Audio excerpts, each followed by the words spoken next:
All right, so let's talk about leaders and fixing their people, okay? So leaders, it's very easy, it's very tempting to want to fix your people, right? So you see something that needs to be fixed. Let's say, I know, wild and crazy idea. Everybody shows up to work on time and they just do the work that's assigned them, right? And for whatever reason, sometimes our people don't do that, right?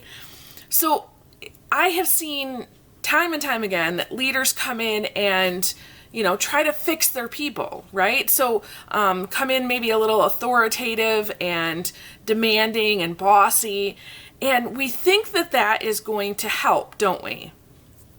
When in reality, and if you've been following our podcasts and our videos lately, we're talking a lot about self-image, right? And how your people see themselves will drive their behavior.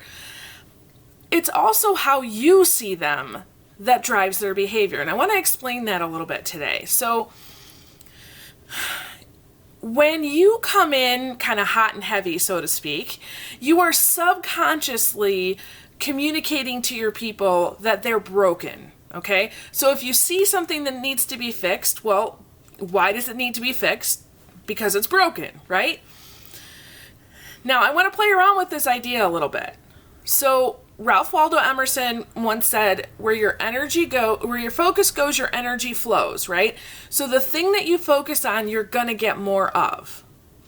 So when you focus on the brokenness of your people, the things that they're not doing well, what are you going to get?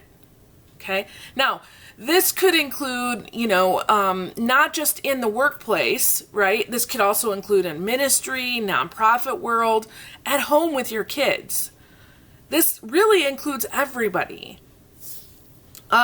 Neville Goddard said that the man who imagines others at their best and exercises forgiveness performs miracles. So we talk a lot about how leaders are influencers, right? It's not about your position or title. It's about the influence you have in all of these different groups that you're a part of, right? Whether it be, a social media group or, maybe you attend a place of worship or a community type of event, right? You're an influencer whether you have a position or not. So how you see people largely determines how they're going to kind of show up in the world. Now, one of the things that I've been learning a lot of lately is this idea of revision. And I've talked about it a little bit before, so in the comments, I'm going to leave a link for our search engine. And if you want to know more about imagination or revision, jump into the search engine, input those keywords, and you're going to find videos and podcasts and all kinds of stuff that I've already done on that. So if you want to go deeper in that, please use that search engine. It will find all the things for you, okay? So you want to show people that there's a difference, right? How do you do that? Well, really, it's about using your imagination. So let me give you a couple examples, and I'm going to use different ones so that they're not all just about the workplace. So let's say, for example, I have kind of a wonky interaction with my husband, right? So we're talking about something, and for whatever reason, it's just not the most positive interaction, right?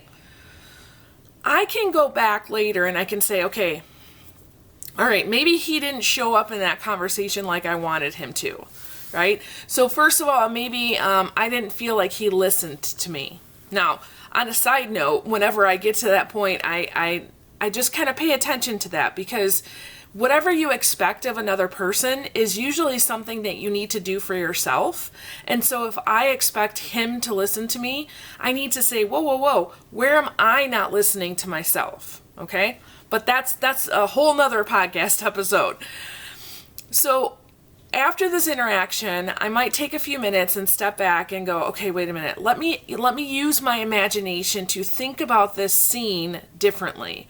If I could write this scene and it was the best possible scenario, what might that look like?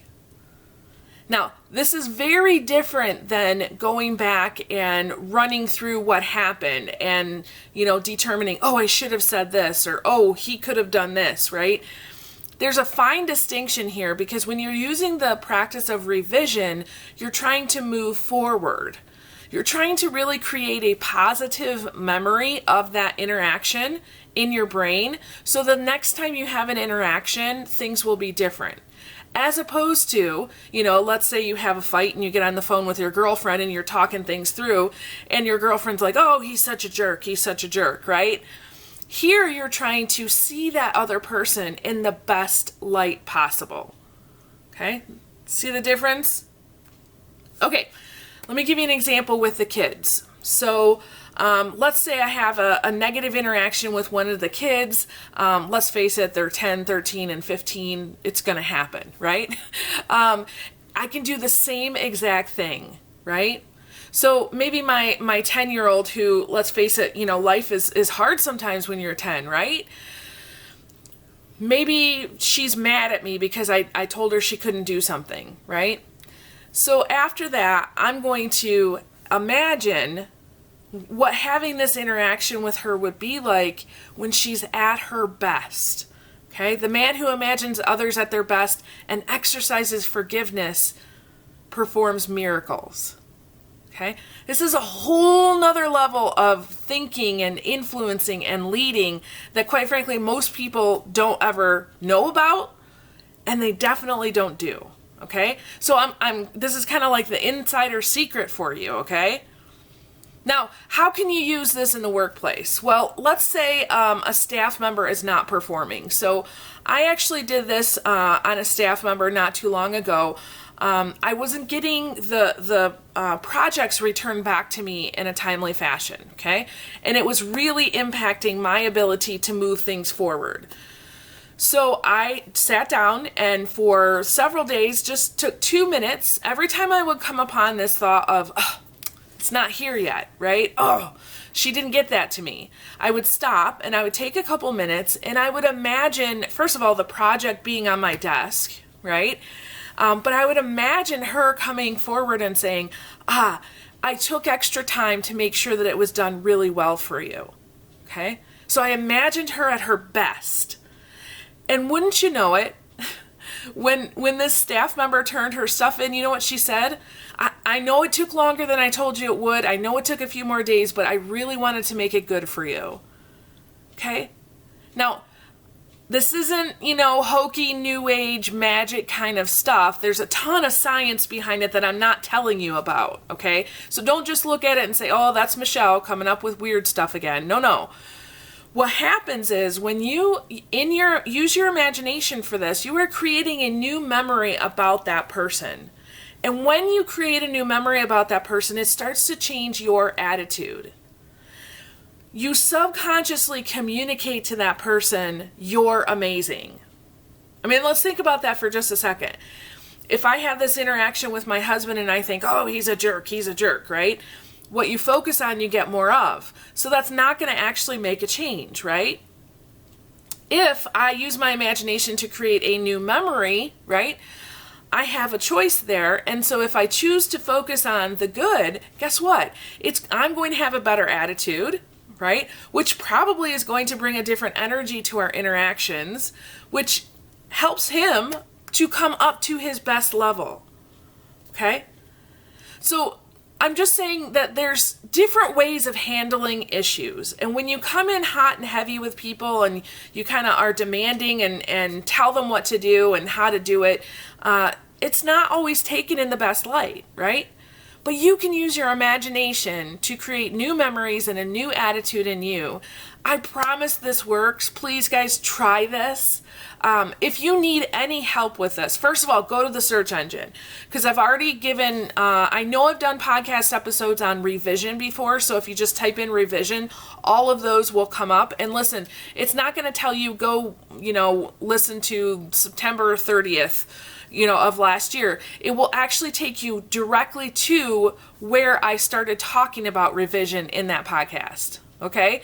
That's the beauty about this search engine, is it takes you exactly to that word. So you don't have to slog through other things that you might not want to listen to, okay? So go look up revision. If you want information on imagination, there's a ton out there. But try this for yourself. If you use the search engine, you go and you get all that info, you go and you try it, and you still need help, please reach out to me. I would love to walk you through this one. Quite frankly, I would love it if some of my coaching clients would take this on and we could kind of show the world our results. So try this. It's a grand experiment. Okay? Awesome. Hey, I hope this helped you today. I hope that you go and you use this. At the very least, I hope it got you thinking about what kind of communication am I giving to my people. So with that, I release you into the wild. Go forth and prosper. Have an amazing day. We'll catch you next time. All right. Bye-bye.